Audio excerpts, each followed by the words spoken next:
The conflict of love versus betrayal in this story rests at the heart of the son's journey, and it is both emotional and moral in nature.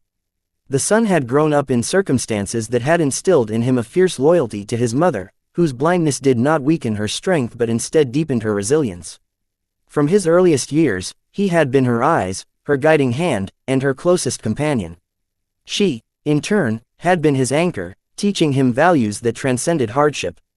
To him, his mother was not simply a parent, she was a living reminder of sacrifice. She had endured humiliation, poverty, and isolation to raise him alone after his father's absence, and every scar she bore was tied to a memory of survival. To love her was as natural as breathing. When he became a man, educated and financially stable, it was his deepest desire to lift her from the shadows of suffering into a life of dignity.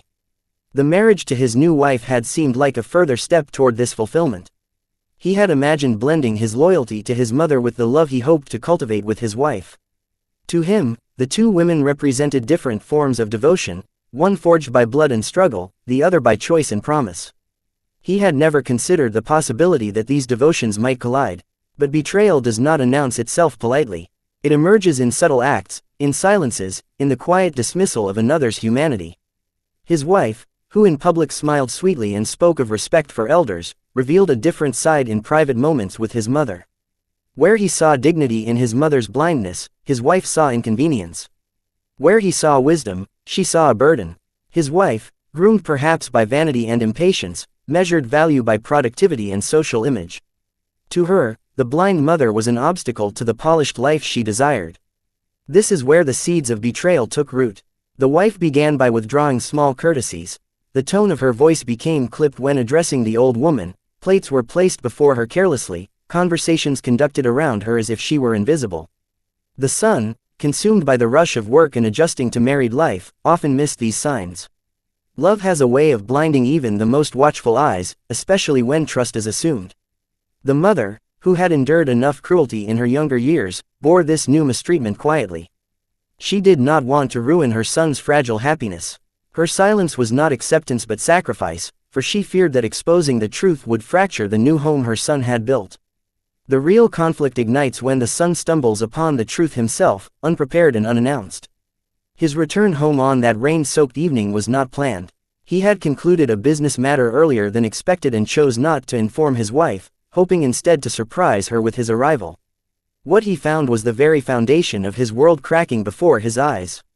There, under the relentless downpour, sat his blind mother, shivering and drenched, her frail body hunched against the cold.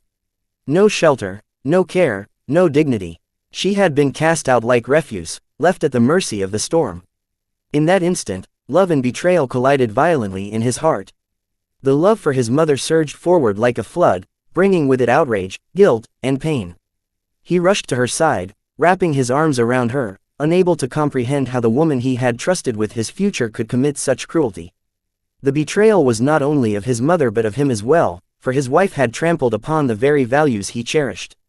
Every memory of his mother's sacrifices burned in his mind, the nights she had gone without food so he could eat, the times she had endured insults to protect him, the years she had faced darkness yet spoke words of light.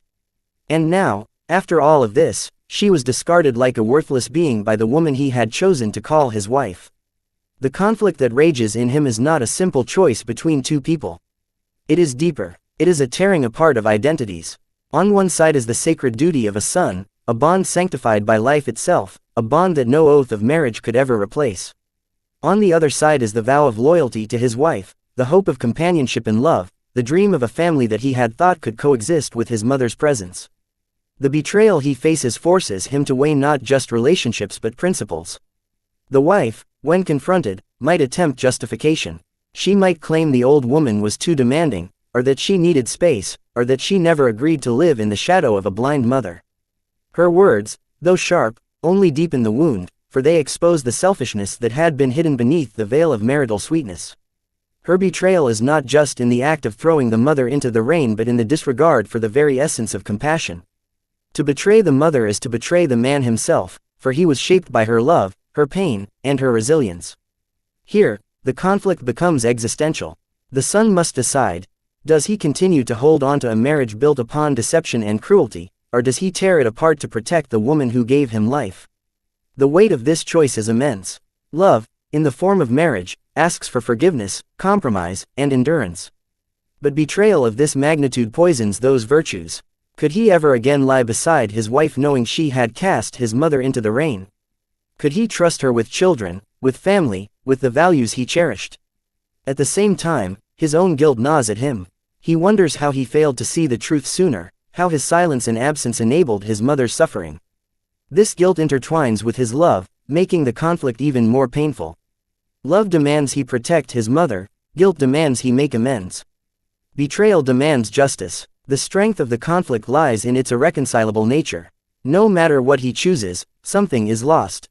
If he chooses his wife, he betrays his mother and his own conscience. If he chooses his mother, he loses the marriage he hoped would bring companionship. But beneath this torment lies a truth he cannot ignore. Some betrayals are so severe that they destroy the very foundation upon which love rests. Marriage without respect for his mother cannot survive, for his identity is inseparable from the woman who bore him. This conflict reverberates beyond the walls of their home. It speaks to larger questions of society and morality. What is the worth of love if it asks us to betray our deepest loyalties? What is the meaning of marriage if compassion for those who came before us is absent? In many cultures, the bond between parent and child is seen as sacred, and any attempt to sever it is viewed as dishonor. The story of this son embodies this cultural weight, reminding us that the heart cannot truly love when it tramples upon its roots. Even in the quiet aftermath, when the mother is safely sheltered and the wife's justifications fade into bitter silence, the conflict continues to haunt him. He knows that betrayal once exposed cannot be unseen. The image of his blind mother shivering in the rain will forever mark the threshold of his home. And the conflict of love versus betrayal will linger as a scar, teaching him that not all forms of love can coexist, and not all promises deserve to be kept when they demand the sacrifice of what is sacred. The theme of revelation and justice forms the central arc of this story, shaping not only the turning point of events but also the moral outcome. Revelation, in this context, refers to the sudden uncovering of truth, an unveiling that shatters illusions and forces confrontation with reality. Justice is the natural demand that follows revelation. Once truth is seen, the heart cannot ignore the call to make things right. Together, these themes drive the son's experience and transform what could have been a domestic conflict into a profound moral trial. The revelation begins with timing.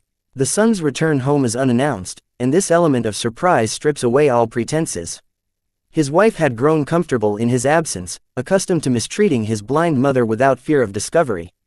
She had likely rehearsed her sweet smiles and respectful words for the moments when her husband was near, but she had not anticipated the test of an unexpected arrival.